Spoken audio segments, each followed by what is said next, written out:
कहानी का नाम है माँ का आशीर्वाद।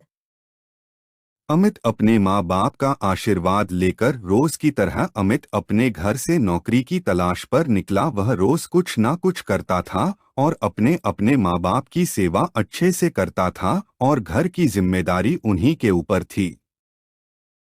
वह बहुत नेक, ईमानदार और अच्छे आचरण का व्यक्ति था। जब वह रोज की तरह अपने काम से शहर की ओर जाने लगा, तभी रास्ते में पेड़ के नीचे से रोने की आवाज आई। वह अमित इधर-उधर देखने लगा, उसे कुछ समझ में नहीं आया। फिर 2 कदम आगे बढ़ा, फिर रोने की आवाज सुनाई दे। वह डर गया और एक जगह खड़ा होकर इधर-उधर देखने लगा। फिर रोने की आवाज आई तो उसे आवाज की तरफ चल पड़ा। तभी क्या देखा है, एक बड़ा सा सांप कांटे वाले तार से लिपटा हुआ दिखाई दिया। मगर सांप को देखकर अमित डर गया। सोचने लगा, मैं अगर इसे बचता हूँ तो यह मुझे काट लेगा और मेरी मृत्यु निश्चित है। मेरे माँ बाप का क्या होगा अगर मैं नहीं बचता, तो यह सांप इस कांटे की तार से लिपटकर दम तोड़ देगा।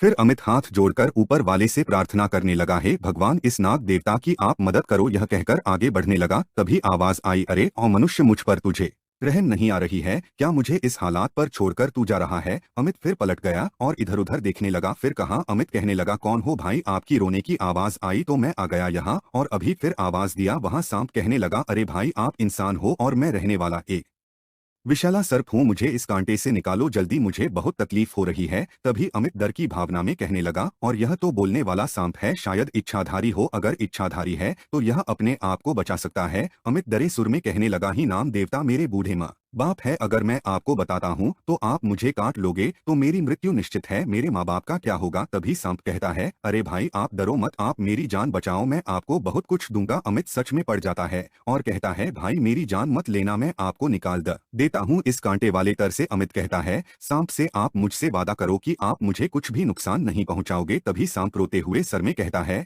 जैसे आपकी बूढ़े माँ बाप है वैसे मेरे छोटे छोटे बच्चे हैं, अगर मुझे कुछ हो गया तो उनका क्या होगा? अगर आपकी बहन किसी तकलीफ में होती तो आप उसकी मदद नहीं करते, या आपकी माँ होती तो क्या मदद नहीं करते? मैं इंसान नहीं हूँ, इसलिए मुझे आप डर रहे हो। डरो मत, मैं आपको कुछ नहीं करूंगी, आप मेरी जान बचाएंगे, उसके बदले मैं आपको बहुत कुछ दूंगी, मैं उसकी रक्षा करती हूँ। अमित कहने लगा, आप कब से फंसे हो यहाँ? कैसे फंस गए? मैं अपने बच्चों के लिए भोजन लेने निकली थी, अचानक एक बड़ा सा पक्षी इस खतरनाक तार के अंदर बैठा हुआ था, मुझे पता नहीं था, मैं यहाँ 4 दिन से फंसी हूँ, कृपया करके उसे मुझे इस तकलीफ से बाहर निकालो। अमित कहता है, ठीक है, मैं आपको निकालने की कोशिश करता हूँ। और अमित आगे बढ़कर सांप को निकाल लेता है, मगर सांप को कितने कांटे चुभे थे कि बहुत तकलीफ थी। अमित सांप को पानी का एक गड्ढे के पास जाकर उसे अच्छी तरह साफ करता है, उसे वहीं छोड़ देता है। तभी वह सांप कहता है, अरे भाई जरा रुको, मैं 4 दिन से कुछ खाया नहीं है, मुझे खाने के लिए पक्षी के अंडे या पक्षी कहीं से ला दो। अमित सोचता है, मेरे पास कुछ रुपए हैं जिससे मैं शहर जा सकता हूँ, अगर मैं इसे खर्च करूँ तो शहर नहीं जा सकता, अगर मैं इस भूख रखता हूँ तो यह मर जाएगा। अमित कहता है, आप यही रह, मैं आपके लिए खाने का इंतजाम करके आता हूँ। वह दुकान जाता है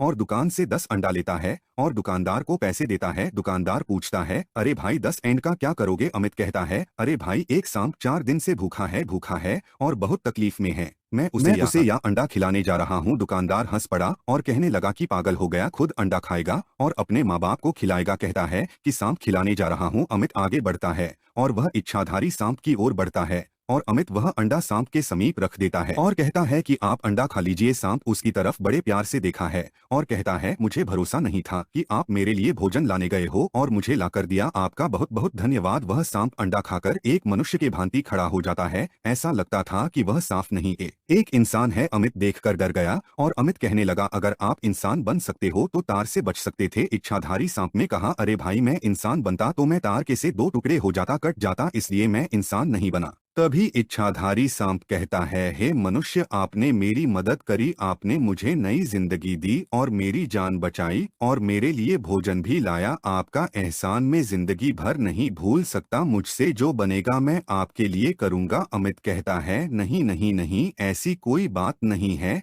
यह तो मेरा कर्तव्य था। यह कहते हुए अमित हाथ जोड़कर प्रणाम करता है। इच्छाधारी सांप प्रभावित होकर उसे अपना छोटा भाई मान लेता है। आप जो भी हो, मेरे छोटे भाई के जैसे हो, मैं आपको यहाँ से खाली हाथ नहीं भेजूंगा, आई मेरे साथ। अमित इच्छाधारी सांप के साथ आगे बढ़ता है और कुछ दूर चलते चले और सामने में एक बड़ा सा कुआं था, बहुत पुराना, और चारों तरफ बड़े बड़े बेल पेड़ के पत्तियां। ऐसा लग रहा था कि वहां कोई कुआं है ही नहीं है। डर सा गया, इधर उधर देखा तो कुछ बड़े बड़े सांप इधर उधर घूम रहे थे। तभी इच्छाधारी सांप ने अपने बच्चों को बुलाया और कहने लगा, देखो इस मनुष्य को कुछ नहीं करना, उसने तुम्हारे बाप की जान बचाई है, इससे दूर ही रहना। इच्छाधारी सांप के बच्चे पीछे हट गए और उसे अमित को प्रणाम करने लगे। इच्छाधारी सांप कहता है, मैं कुछ देर के लिए, अमित आप यहाँ खड़े रहो, और बच्चों से कहता है इसके पास नहीं आना, उसे कुछ नहीं करना, अगर उसे कुछ हो गया तो मैं भी आपको नहीं मिलेगा। बच्चे दूर हट जाते हैं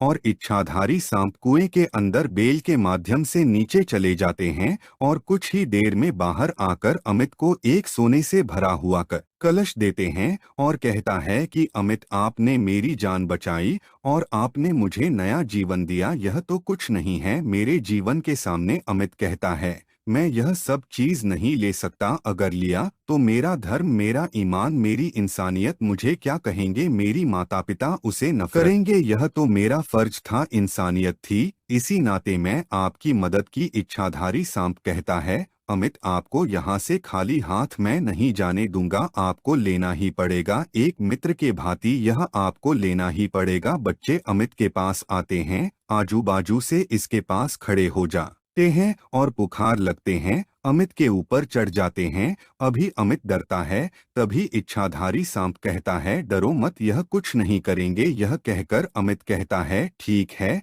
इन्हें नीचे उतरो, मैं यह ले लेता हूँ। अभी ऊपर चढ़े बच्चे नीचे उतर जाते हैं और अमित इच्छाधारी सांप को प्रणाम करता है और उसे कलश को लेता है और मुस्कुराते हुए वहां से चला जाता है। इच्छाधारी सांप के आंखों में आंसू बहते हैं, यह इंसान नहीं होता तो मैं आज अपने बच्चों से नहीं मिल पाता। अमित अपने घर जाता है और उसे कलश को अपने माता पिता को दिखाता है और कहता है, माँ यह सब आपका आशीर्वाद था कि मैं रास्ते से जा रहा था। और वह पूरी घटना अपने माता पिता को सुनता है और माँ और बाप दोनों अमित को गले लगाकर सर पर हाथ फेर कर आशीर्वाद देती है, बेटा आपने जो किया अच्छा किया, अच्छा किया, यह सब ठीक था मगर यह सब नहीं लाना था आपको। अमित कहता है, पिताजी उन्होंने मुझे सम्मान पूर्वक दिया है, उनके छोटे छोटे बच्चे ने भी मुझे प्यार से दिया, मैं से इनकार नहीं कर सकता था और मैं डरा हुआ था। पिताजी कहते हैं,